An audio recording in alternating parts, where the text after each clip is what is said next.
It provides a scientific approach to designing, implementing, and evaluating instructions based on analyzing interactions between what the teachers does and students learning. Behavioral analysis ito ay isang paraan ng pag-aaral kung paano nakaka-apekto ang ginagawa ng guro sa pagtuturo ng estudyante. Ginagamit ito para mas mapabuti ang pagtuturo at matulungan ang estudyante na mas maintindihan ang aralin. Simpleng halimbawa po nito ay kapag pinuri ng guro ang estudyante na sumagot na tama, mas nagiging masigasig ang estudyante na sumagot ulit. At another example po, kapag pinapagalitan ang estudyante, kapag nag-uusap sa klase, natututo siya maging tahimik para makapag-aral na maayos. Two types of behavioral analysis. Number one, behavioralism, or the behavioral learning theory, is a popular concept that focuses on how students learn.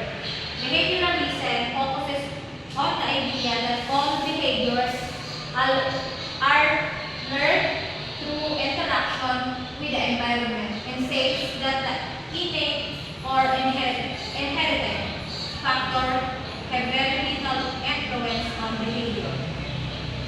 Ang behavioralism po ay isang teorya na nagsasabing natututo ang mga estudyante sa pamamagitan ng kanilang pakikipag-ugnayan sa kapaligiran. Ibig sabihin, ang mga kilos ay natututunan at hindi likas o namamana. Halimbawa po ay kapag binigyan ng maliit na gantimpala ang estudyante, kapag nakakuha siya ng 100% sa spelling test, mas magsisikap siya mag-aral para makuha ulit ang gantimpala. Number two is applied behavioral analysis. It's a scientific approach to understanding behavior. Applied behavioral analysis refers to a set of principles that focuses on how behaviors change or are affected by the environment, as well as how learning takes place. The third behavior refers to skills and actions needed to talk, play, and game. Ang applied behavioral analysis po ay paraan ng pag-aaral kung paano nagbabago ang kilos ng tao dahil sa kapaligiran. Nakatuon ito sa mga kasanayan tulad ng pagsasalita, paglalaro at pamumuhay. Halimbawa po nito ay pinag-aaralan kung paano matuturuan ang isang bata na makipag-usap ng maayos gamit ang mga tamang hakbang at gantimpala. ABC model. ABC means antecedent, behavior, and consequence. Number one po is antecedent, the prompt or initial situation leading to a behavior. Ang antecedent po ay ang pangyayari bago ang kilos. Number two po is behavior, the action or behavior in response to the antecedent. Ito po ang kilos tugon sa antecedent. Consequence, ang resulta ay consequence, reinforcement mechanism associated with the behavior. Ito po ang resulta o gantimpala or parusa pagkatapos ng kilos.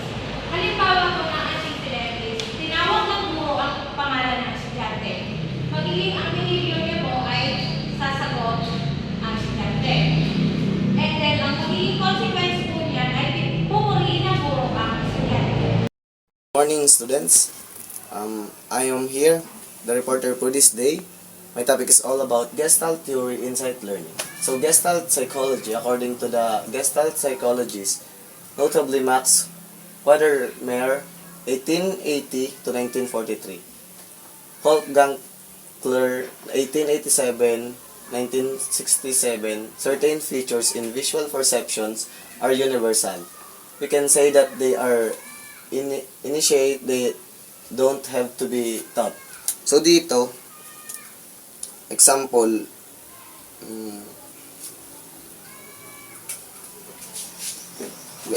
ang explain that our brain naturally organizes what we see into meaningful worlds. So, baga, kahit hindi na natin ito masyadong, nangyayari na lang to sa totoong buhay.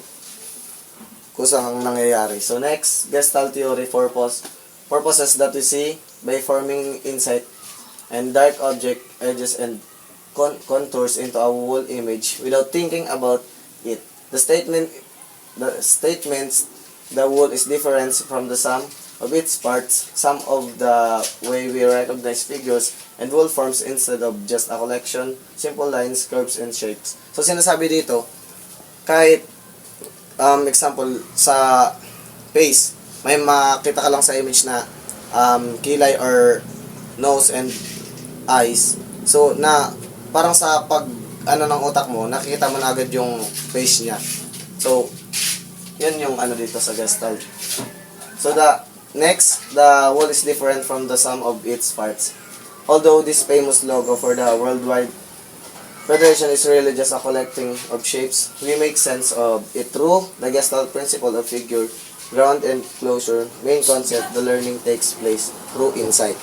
So, dito naman, same lang siya dito. Pag tumingin ka sa logo ng Worldwide, kahit yung mga mga guhit lang, line lang, or mga curve lang, mas ma-determine mo ko siya kaagad. Dahil dito. Yun lang. Means sudden grasping of the solution for a problematic situation of flash of understanding which comes to us all on a sudden. It is the sudden awareness of perception of the essential relationship in a situation. So, dito naman sa insight, insight is when a solution suddenly become clear, a quick flash, or understand. So, after seeing the essential relationship in the problems. So, next, Fuller's experiments in 1945. Fuller experimented with Sultan the chimp who was caged with flood category placed outside the cage. So some boxes and sticks were placed in the cage. Through some manipulation of these objects which got Sultan nowhere, he seemed to suddenly figure out that the stick could be joined to get the food. So he used insight to solve the problems. So dito naman sa Fuller's experiments, like example dito is like Fuller's experiment demonstrated that that learning can occur through insight shown when Sultan suddenly realized how to combine the sticks to reach the food. So next, factor influencing insight. First one, experience. So dito sa experience, so mas like example, mas madali kang magkaroon ng mga insight kapag may nakaraang karanasan. So baga example, pag may mga nakaraan kang karanasan, mas madali na lang sa yung ma-explain yung mga ganyan sa experience. So experience helps your brain recognize patterns quickly. So next, intelligence. So intelligence, people with higher thinking ability can see relationship between ideas faster, which makes insight more likely.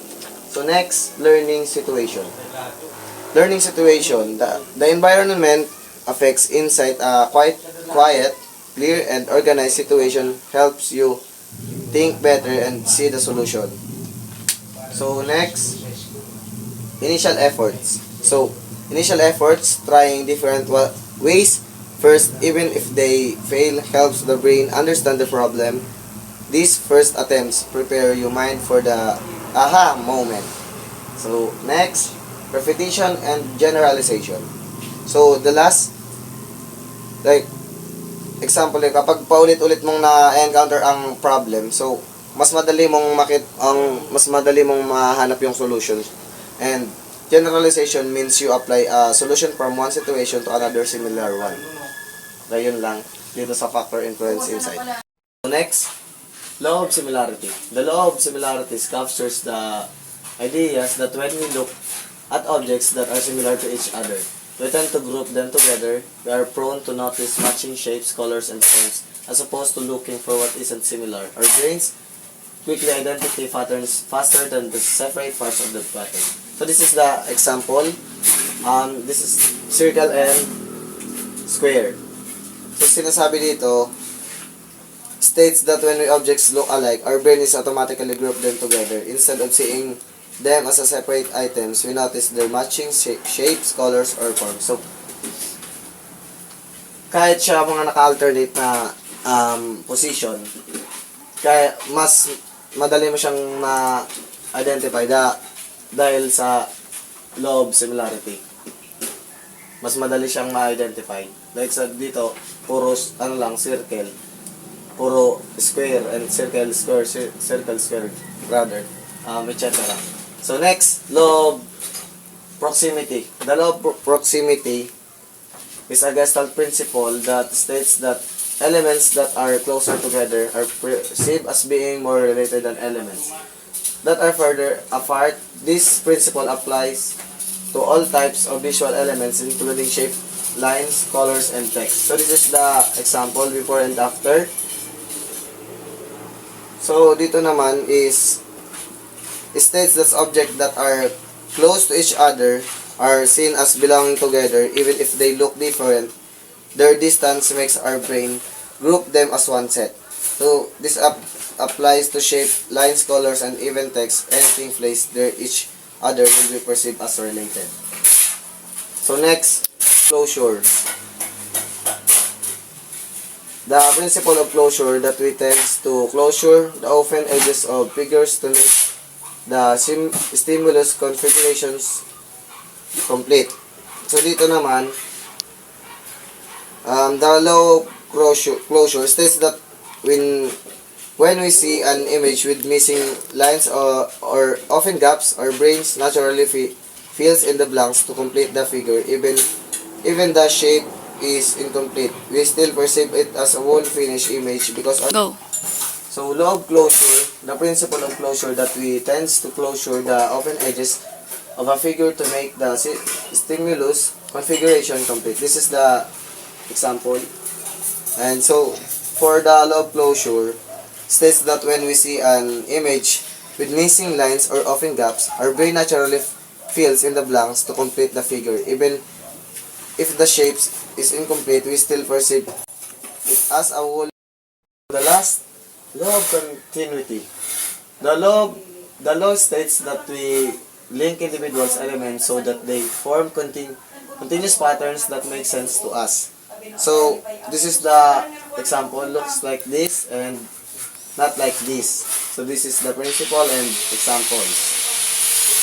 Dito sa law of continuity, it states that our brain naturally follows smooth, continuous lines or patterns to connect individuals' elements in a way that creates flowing, uninterrupted shapes because our mind prefers patterns that continue rather than those that suddenly break. So dito, law of proximity, the closer objects to our edge, the more likely that they are to be perceived as a group. So ito yung example.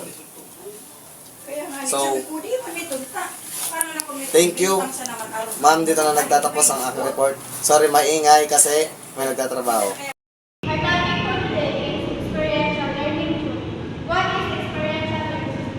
Experiential learning focuses on the idea that the best way to learn things is by actually having those experiences then stick out in your mind as information and memory factor. Cobb's learning tool. David Cobb is best known for his work on the experiential learning.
today we challenge in using English to solve problems.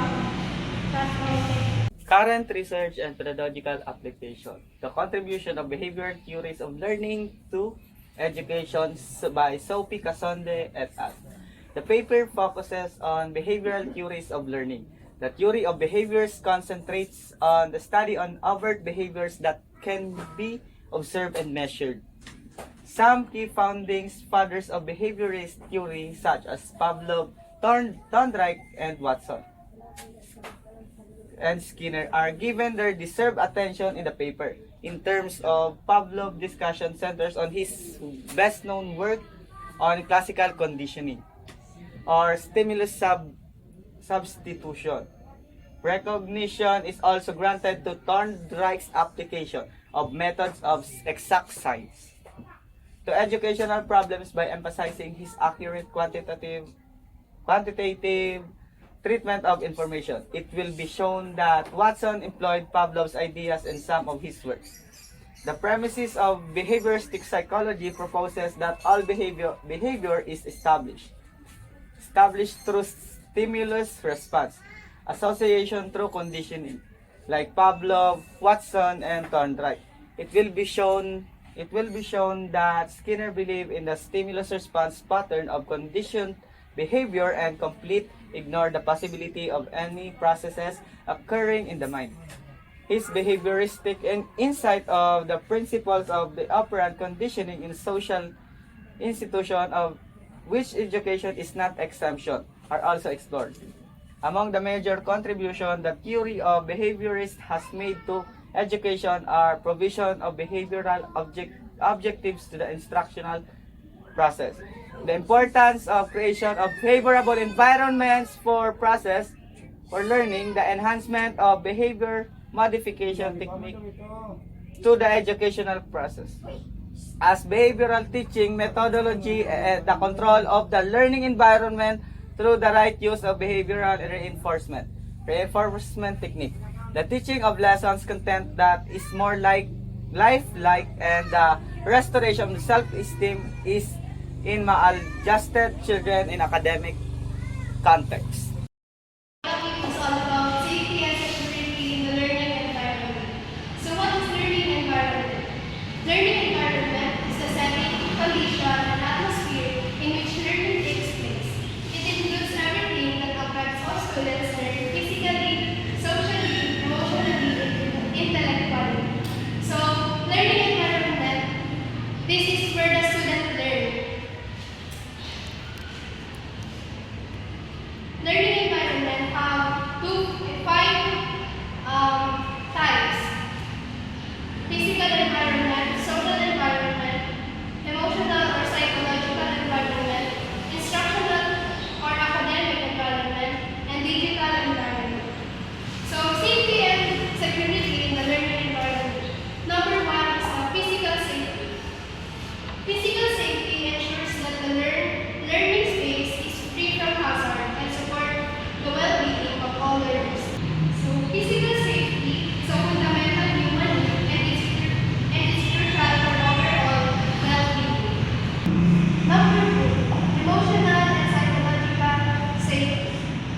This involves creating an atmosphere where learners feel respected, valued, and free to express themselves. So emotional and psychological safety are just as important as physical safety. It's about feeling secure, supported, and able to express yourself without fear of judgment or harm. So number three, digital and online safety. With increased use of technology, school must protect the learners from online risks. Number three, digital and online safety. With increased use of technology, school must protect learners from the online risks. So digital and online safety is a big deal, especially with so much of our lives online. It's about protecting yourself from cyber threats, harassment, and their online risks. Number four, safeguarding and child protection. Institutions have legal and ethical responsibilities to protect learners from abuse and or neglect. Safeguarding